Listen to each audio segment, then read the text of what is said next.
بسم الله الرحمن الرحیم. سابقو میگه سبقت بکنین، پیش دستی بکنین، مسابقه بکنین. به چی؟ این اصل مسابقه. شما پشت کرکت میگردین، پشت فوتبال میگردین، این میگردین. اصل مسابقه که پیش الله بسیار ارزش داره کدام مسابقه است؟ این اگر سوال امتحان آوردم که بهترین مسابقه کدام مسابقه است، این آیت قرآن است که سابقو، مسابقه بکنین، پیش دستی بکنین الی مغفرت من ربکم، و مغفرت از پروردگارتان. عمر رضی الله تعالی عنه میگه من هر وقت که ابوبکر صدیق چی میکردم؟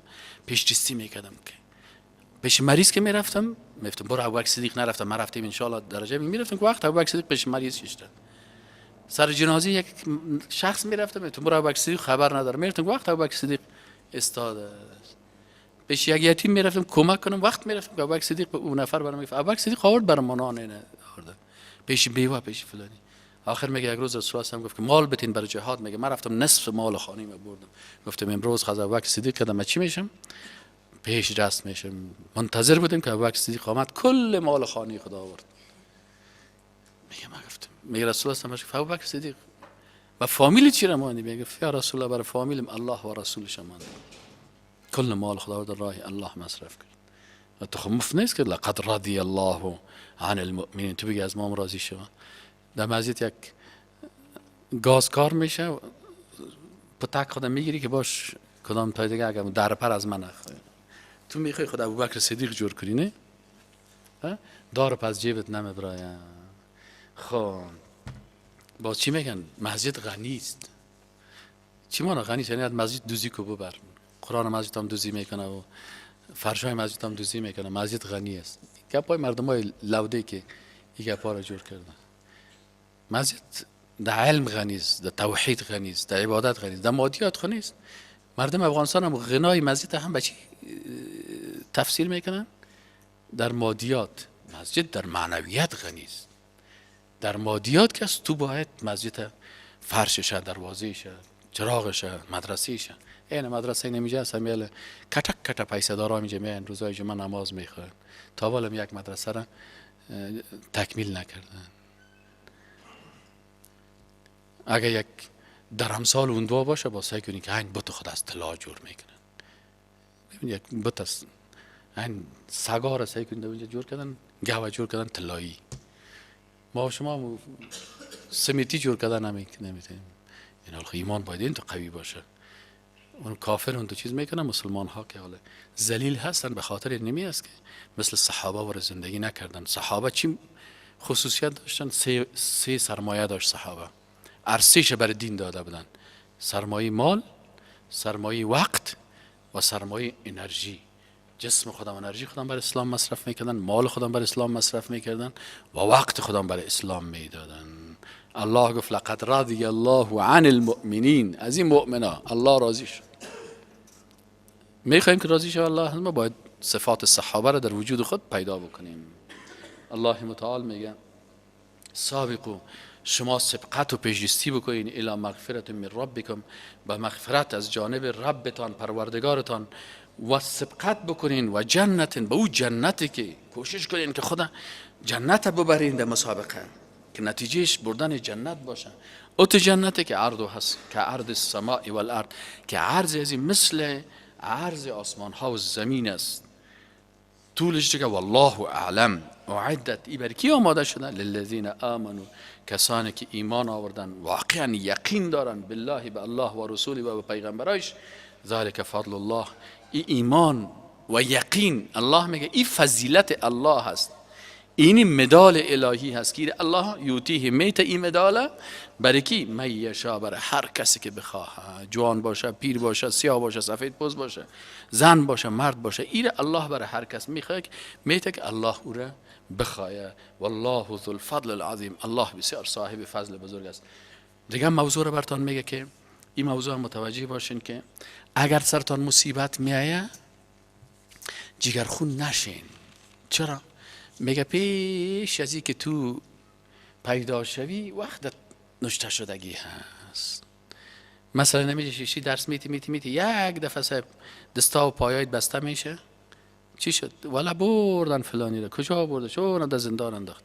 الله متعال میگه ما اصاب من مصیبت، نمیرسه هیچ مصیبتی فی الارض در زمین ولا فی انفسکم و نه در نفسهای شما الا فی کتاب، مگر در کتاب نوشته شده هست من قبل ان نبرأها، پیش ازی که ما این زمین خلق بکنیم، یعنی در لوح محفوظ پیش از خلقت آسمان ها و زمین این کلش نوشته هست. ان ذلک علی الله یسیر، این برای الله بسیار آسان است. چرا الله کل زیر نوشته کرده و ما را خبر میده که کل زیا هست؟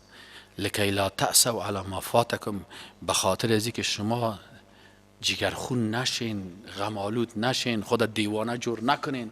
علی ما فاتکم، اگر یک چیزی از پیشتان فوت شد، خواستگاری رفتی یک کس برای دختر نداد، بازگه می مجنون و دیوانه استی، الله برای قسمتت نیست، نکو خود دیوانه. کجا شد عقیده؟ نان میخوردی برات گوشت قسمتت نبود، امروز دال خوردی، امروز برات دال نشده است، بخو دال. این حال چی هست؟ الله متعال میگه که این سایکولوژی اسلامی هست. سایکولوژی قرآن چی هست؟ این تابلیت روانی هست. من خانه ندارم، موتر ندارم، یک کسی دیگر رو میبینیم چی یک خانه کلان داره، چی موتر کلان داره. الله متعال میگه که امی مصیبتی که سر تو آمده که تو خانه نداری و زمین نداری، سر از چیگر خون نشو. الله برات نمیره مقدر کرده.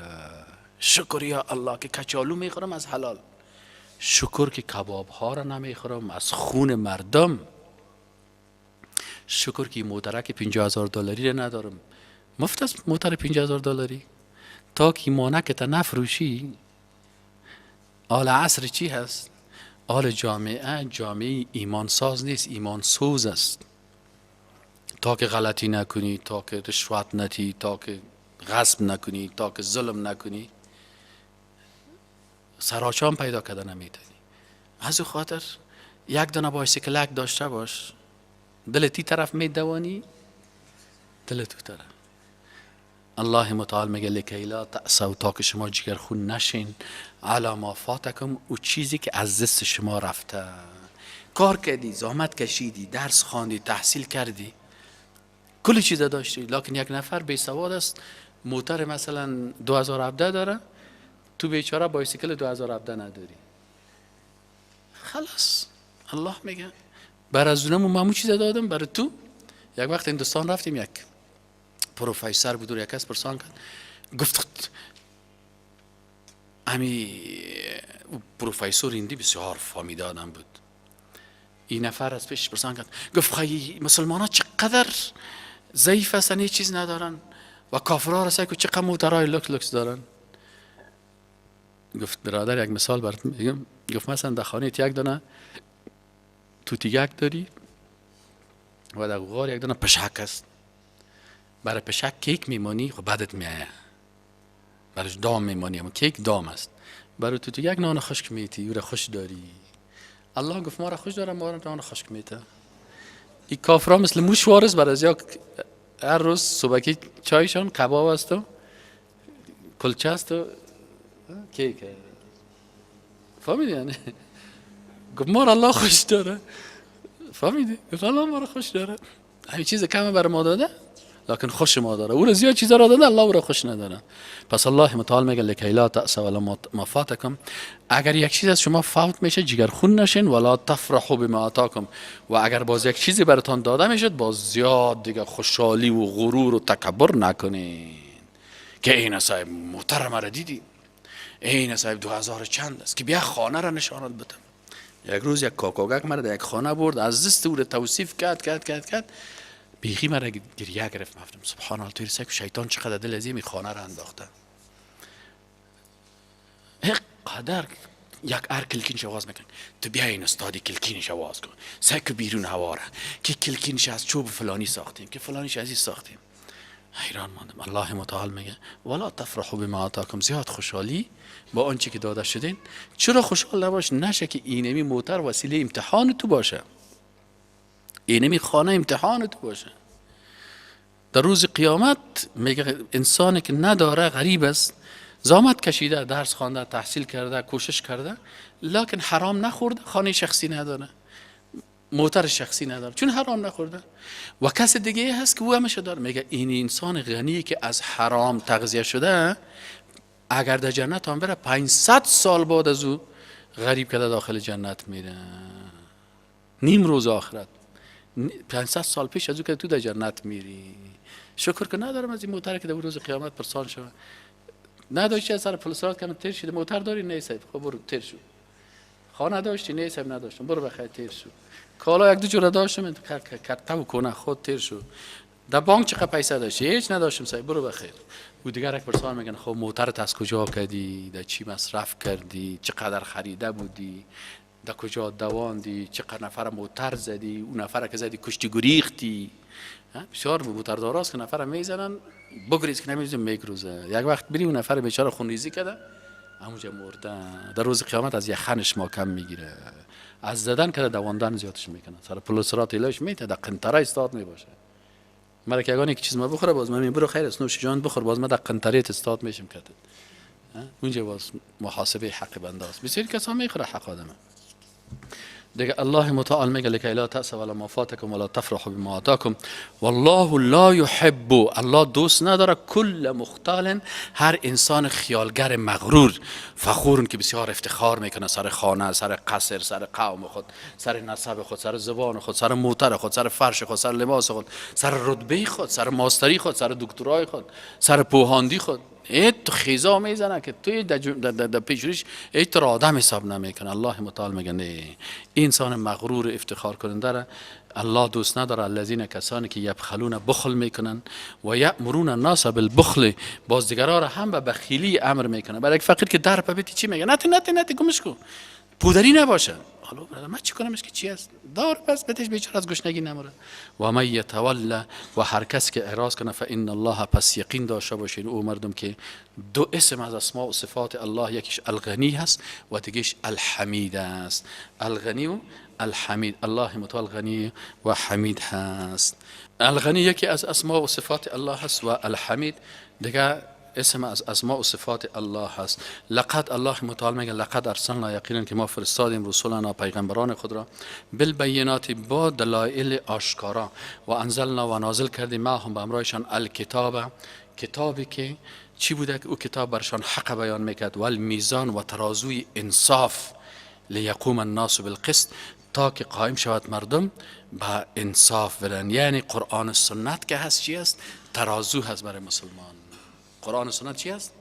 ترازو هست، آینه است.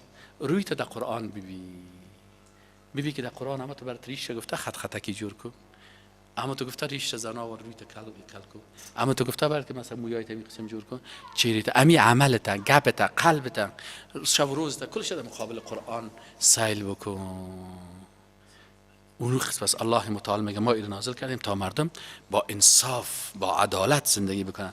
و انزلنا الحدید، دیگه از چیزهایی که از الله متعال میگه و انزلنا الحدید، ایرا علما میگن در تکنولوژی و در تمدن، خصوصا در اعجاز علمی قرآن میگه آل علمای ساینس کشف کرده که آهن نگفت که خلقنا الحدید، ایره در زمین ما خلق کرده، میگه انزلنا الحدید یعنی از بالا نازل کردیم.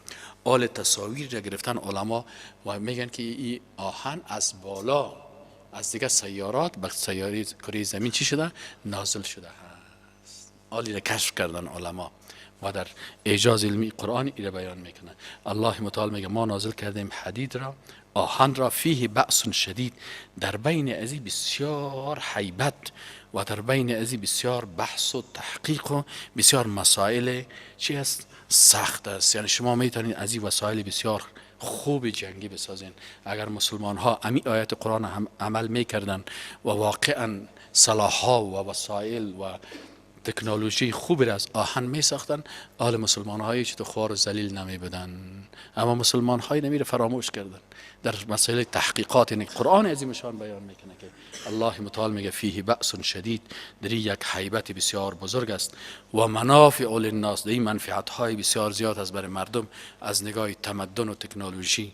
ولیعلم الله من ینصره و رسوله، تا ای که الله معلوم بکند که کی نصرت دین الله و رسولش بالغیب به غیب میکنه. مسلمان هایی که زدن همی خلافت اسلامی در ترکیه چرا سقوط کرد؟ به خاطر از که در بین از چی پیدا شد؟ مردمای پیدا شد که ما با خوب و بد خلق جهان کار نداریم، ما تنها ذکر میکنیم، عبادت میکنیم، سلا را ماندن، مهمات ماندن، تکنولوژی چی را ماندن.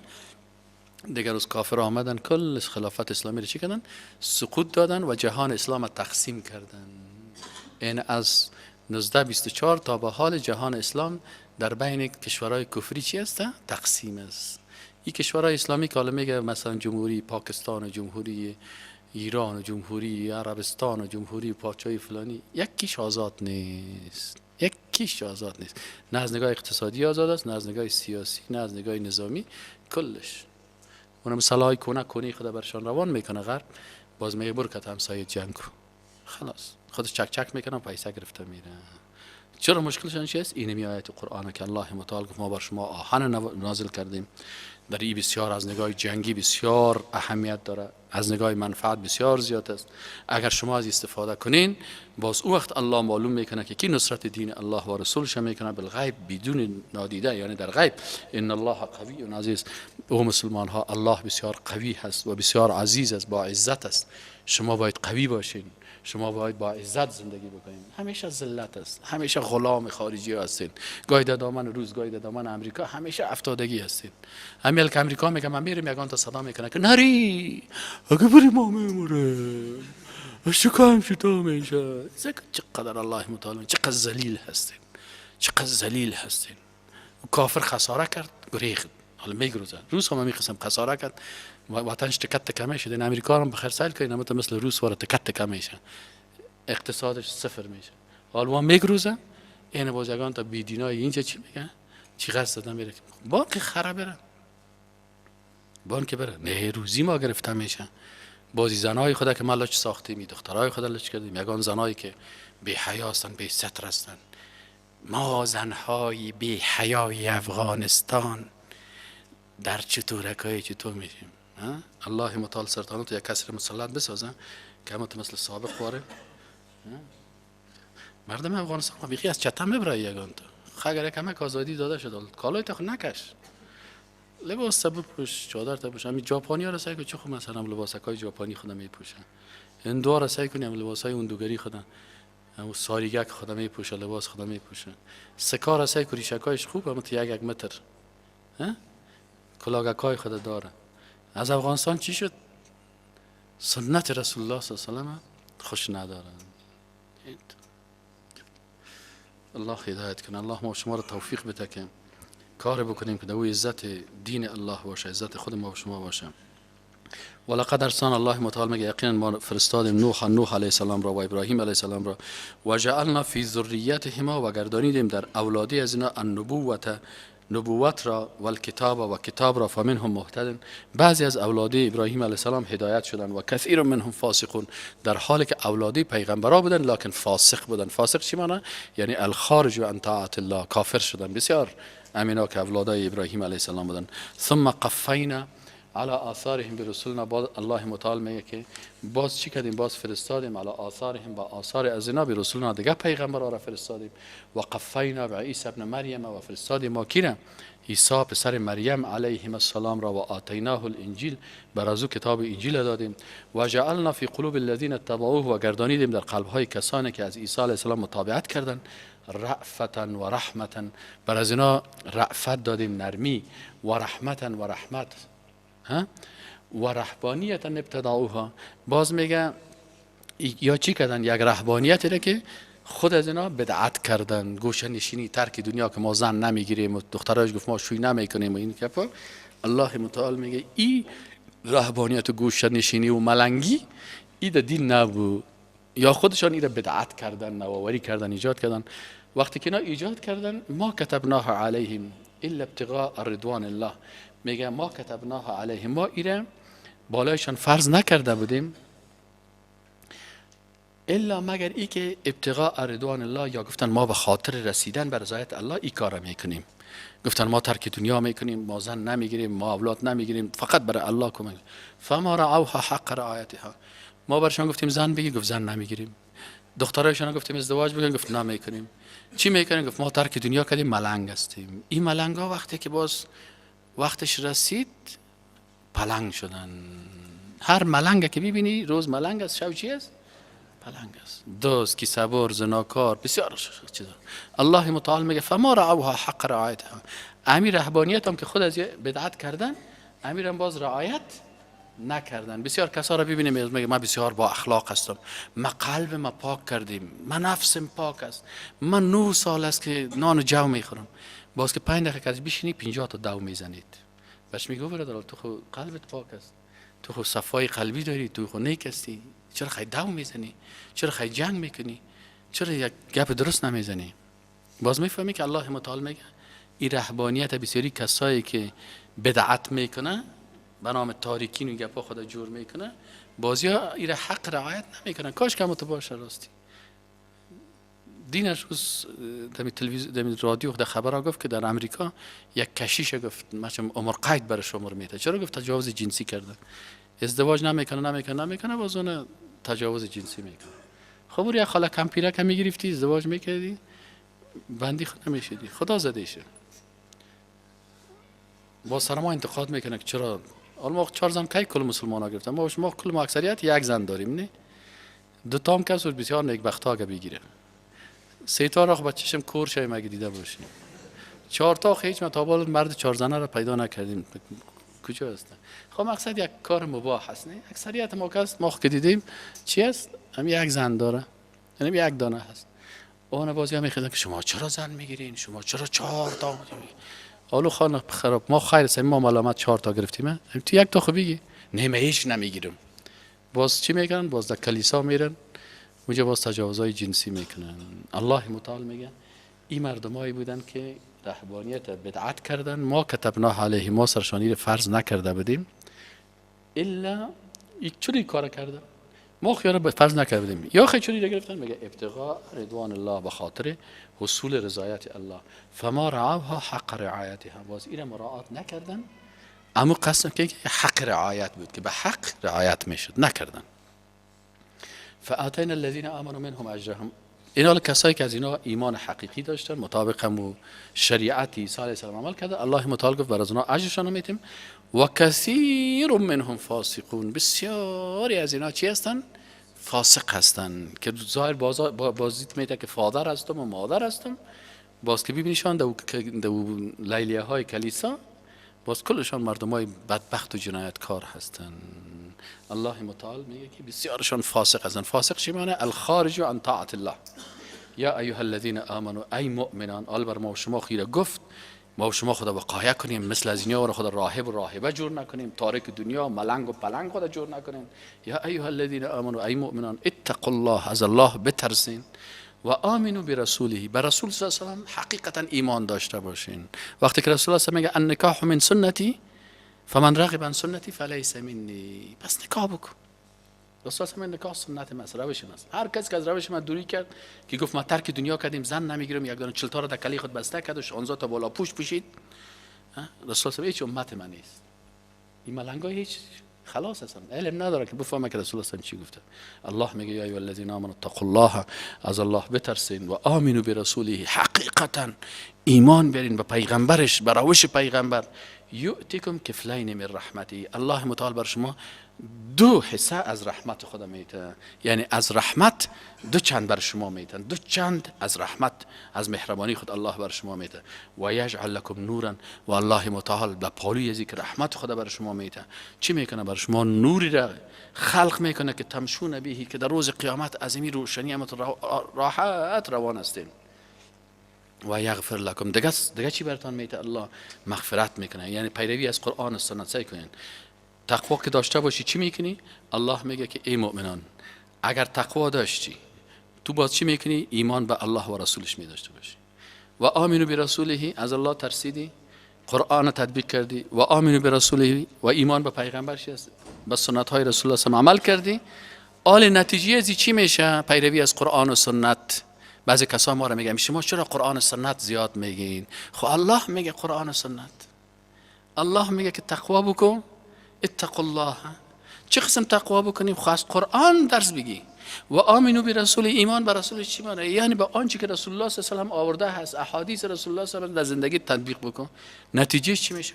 الله متعال میگه یؤتکم کفلین من رحمته، دو کفل، دو ظرف بزرگ، دو خزانه از رحمت الله متعال بر تو میده. تنها امیر میتی یا الله؟ میگه نه، و یجعل لکم نورا تمشون به، باز تو را روشن فکری میتم. نور چی هست؟ روشنایی، تو روشن فکر میشی که باز با فکر صاف و پاک حرکت میکنی. اگر فکر قرآن و سنت نداشتی، یهود میه شکارت میکنن، نصرانی میه شکارت میکنن. همین بسیاری جوانای افغانستان در ترکیه و در آلمان که رفتن، وقت آمدن کشیشا کافر ساختیش، در جویا کوچه خوش میکنه، پس میکشیش، اینه میگه چیز شد، لوده شد. ایمان از چی است؟ دو غطا کردن. خیلی دیگه همین کسایی که در سونا هست یا هر روز 20 نفر را غطا میکنه، خیلی دیگه کل چیز شد. اون از قسم غطا که هست، اونو قسم دیگه روز شیطان پرست میگه گمراهت میکنه. اگر فکر روشن نداشته باشی شکارت میکنن. دیگه روز ببینید که یک استاد فلسفه، یک کافر از فلسفه کفری رو یاد داره، باز میخواد مارکسیسم و لنینیسم برای تشریح میکنن. دیگه روز ببینید که وقت کافر ساختید.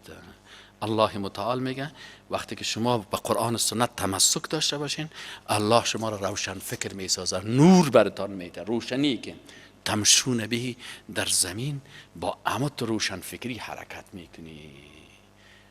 خب حالا که روشن فکر هم شدین، دیگه چی؟ الله متعال میگه باز گناه های قبلی کردی و یغفر لکم، او را برات مغفرت میکنه. چند اجر. والله غفور الرحیم. الله غفور الرحیم است. الله یعلم اهل الكتاب الله یقدر علی شیء. این قسم اهل کتاب نفهمه که اونا به این چیز قدرت ندارن، من فضل الله، از فضیلت الله. این بعض علما میگه که کفلین من رحمته که بر از اینا دو چند الله میته. چرا میته؟ ایمان به دین قبلی و ایمان به اسلام. ایمان به قبلا داشتن به انجیل و آلی همون نفر. از این خاطر بسیاری کشیشا کی را میخوانه الله میگه الله چقدر ذات با عظمت است، تا که اهل کتاب نفهمه که اینا قدرت ندارن برای چیزی. بله اهل کتاب میتونه که از فضل الله استفاده بکنه. و ان الفضل بید الله، این فضیلت به دست الله هست. یؤتیه من یشاء، این میته برای هر کس بخواه. والله ذو الفضل العظیم، الله دارای فضیلت چی است؟ بسیار بزرگ است.